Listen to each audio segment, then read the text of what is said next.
Man, you should have seen it. That midweek injury really threw a wrench in the works. Changed everything. But what I was really itching to see was how he'd handle it. I've been watching this guy for a while now, and I gotta tell you, I think he's been battling some serious confidence issues ever since last summer. That's when the other kid came in and just started tearing it up, leaving everyone in the dust. It's a tough pill to swallow, imagine being at the top of your game, and then suddenly this young hotshot shows up and starts beating you every single time. It'd wear anyone down. And the thing is, when something keeps happening over and over again, it's like your brain just starts to expect it. That's what I think was going on in his head. So there they were, these two guys locked in this mental battle. One of them strutting around, cocky as all get out, expecting to win every time he lined up. And the other, man, you could almost see the doubt creeping in, like he was just waiting for the other shoe to drop. It's a real mind-bender, especially for a guy who's accomplished so much and has got talent coming out of his ears. But that's the thing about this sport, it's not just about how fast you can go or how well you can handle the bike. It's all up here Tap's head. The mental game is everything. But then, boom, his rival's out with that injury, and suddenly it's like someone flipped a switch in his head. You should have seen him in that second race. It was like watching a completely different rider. He was back to his old self, the guy we all remember, cool, calm, and in total control. The way he managed that race was a thing of beauty. He played it smart, kept his cool, and then when it really counted, man, he just opened it up. I'm telling you, watching him in those final laps was something else. He didn't just win, he dominated. Took that 7-second lead and stretched it out to over 20 seconds by the time he crossed the finish line. It was like watching a masterclass in racing. Now, here's the thing. If the other guys don't figure out a way to get in his head soon, to shake that newfound confidence of his, they're gonna be in a world of hurt. Because once a guy like that gets his mojo back, gets that taste of victory again, it's like trying to stop a freight train. I'll tell you what, though, this is shaping up to be one hell of a season. If he can keep this momentum going, and if the other guys step up their game to match him, we're in for some real edge-of-your-seat racing. Can't wait to see how it all plays out. Man, you wouldn't believe what went down at Redbud. Our boy Hayden Deegan, the kid riding for Monster Energy Yamaha Star Racing, he had a crazy close call in that second moto. I'm talking heart in your throat kind of stuff. So there he is, charging hard, trying to catch up to Vial and Masterpool. He's got the bit between his teeth, But then, out of nowhere, disaster strikes. Some lapped rider goes down on that massive Redbud tabletop. Vial and Masterpool, they just barely scrape by, missing the carnage by inches. But Deegan, poor kid, had no idea what was waiting for him. He comes flying over that jump, blind as a bat to what's happening, and bam, lands right on top of the down bike. Talk about a rude surprise. The crash was brutal, man. Had everyone holding their breath. But get this, the kid's tough as nails. He picks himself up, dusts himself off, and gets right back on the bike. Ends up finishing 6th in the moto. 6th, after a crash like that. Now, you'd think after a scare like that, he'd want to take it easy for a bit. But nah, not our boy. He's already chomping at the bit to get back to training. Says he's gonna turn things around at Spring Creek. I gotta tell you, it's that kind of grit that makes this sport so damn exciting.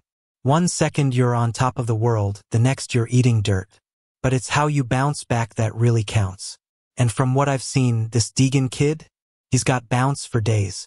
Can't wait to see what he pulls off at Spring Creek. If he keeps this up, that 250 MX points lead of his might just be the start of something big. So, Joey Savage, right? The guy riding for Triumph Racing? Well, he had a rough go of it at the Redbud National.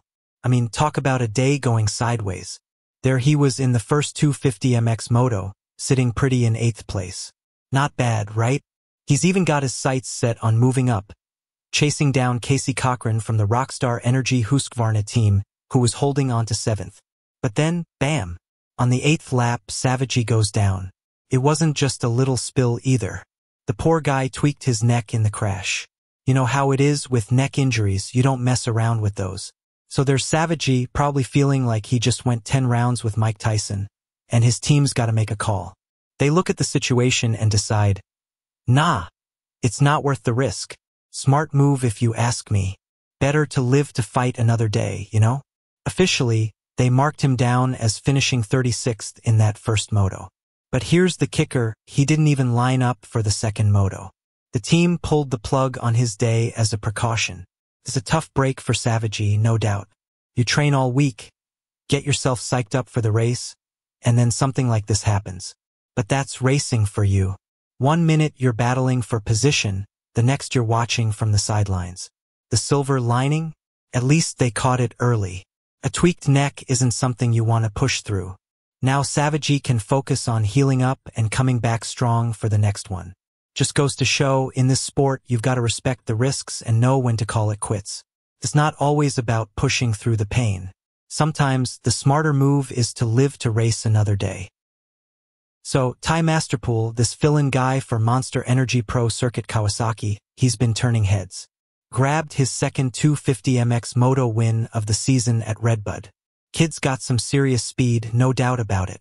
He went 1-5 on the day, which didn't snag him the overall, but it's got everyone talking. Now, here's where it gets interesting.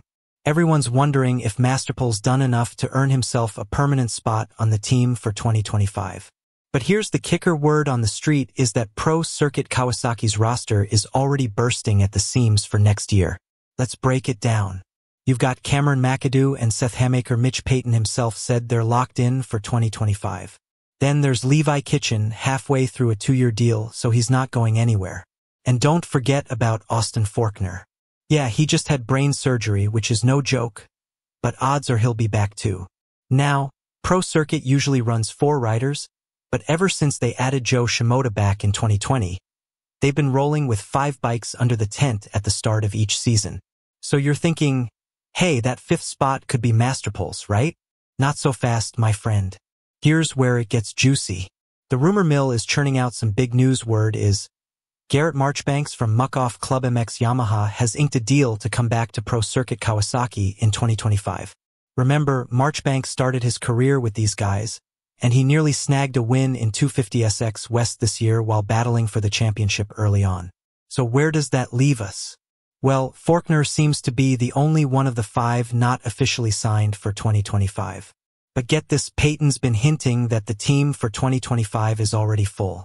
And if that's true, it looks like Max Voland, who's still rehabbing from a dislocated hip, might be out of luck. It's like a high-stakes game of musical chairs. And when the music stops, someone's going to be left standing. Masterpool's been impressive as hell, but in this sport, sometimes talent isn't enough. It's all about timing and available seats. One thing's for sure, the 250 class is going to be wild next year. Can't wait to see how all this shakes out. Who knows? Maybe Masterpool's performances will force them to find room for a 6th bike. In this sport, anything can happen.